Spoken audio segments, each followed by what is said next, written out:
What about it, YouTube? All right, so I'm going to recommend that y'all go subscribe to this boomer. And let's see what he has to say here for just a couple minutes.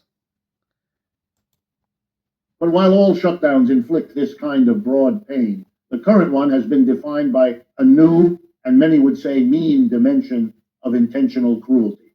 This is crystallized in the unprecedented decision to not protect the Supplemental Nutrition Assistance Program, SNAP, the nation's most vital anti hunger program. In previous shutdowns, both parties had consistently agreed that SNAP was an essential service, a lifeline that must be protected. This time, that agreement has vanished, and SNAP has been placed on the political chopping block. The scale of this decision is difficult to comprehend. SNAP is not a niche program. It provides food assistance to 42 million Americans. This is more than 10% of the entire population. It is the bedrock of food security for the nation's most vulnerable. Over 80% of all SNAP benefits go to households that include children, the elderly, or people with disabilities. To threaten this program is to threaten the ability of millions of families to buy groceries. This decision is made all the more shocking by the fact that it appears to be a political choice, not an administrative necessity. The U.S. Department of Agriculture, USDA, is known to have access to billions of dollars in a contingency fund, a reserve that in previous shutdowns was used to keep SNAP benefits flowing without interruption. The current administration, however, has refused to use this fund, claiming vague legal or technical hurdles. This claim has been met with extreme skepticism and is being actively challenged by critics and in federal court, who argue that the refusal is a deliberate political act. The potential consequences are catastrophic because SNAP is a program of unparalleled efficiency and scale. It is, by a massive margin, the most important food assistance program in the country. To put it in perspective, for every one meal provided by the entire network of American food banks, SNAP provides 9 meals. It does this with remarkable efficiency by leveraging the nation's existing infrastructure. There is no separate, clunky government distribution system. SNAP simply provides recipients with an EBT card, electronic benefit transfer, which they can use at their local grocery store just like any other debit card. This is why its loss is irreplaceable.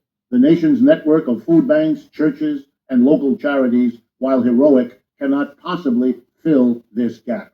They lack the funding, the volunteers, the transportation, the refrigeration, and the sheer logistical capacity to suddenly cover a 90% shortfall in the nation's food assistance. The result, should the funding not be restored, will be a slapdash and inadequate patchwork of emergency aid.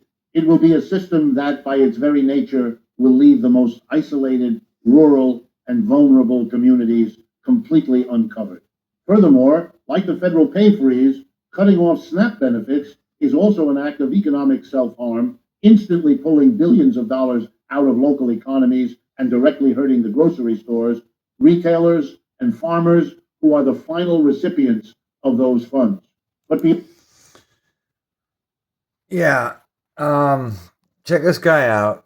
He has some interesting videos talking about how, who do we owe these trillions of dollars to, kind of thing. So, in his own words, he describes the economy, and he also is on point with what's happening with the government. I get comments about how it's like, oh, it's the Democrats doing it. And then if you listen to the Democrats, oh no, it's the Republican. But he just said it's both of them doing it.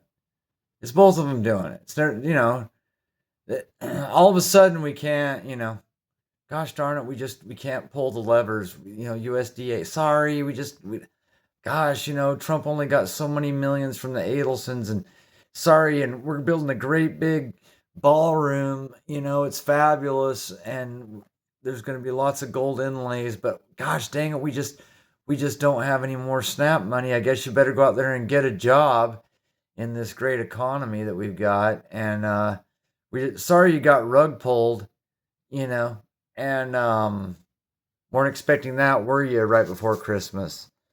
But anyway, check this guy out. and subscribe to them. We're going to check them out. Mind to Free. Okay? I'll put them down in the description or whatever too. All right. God bless.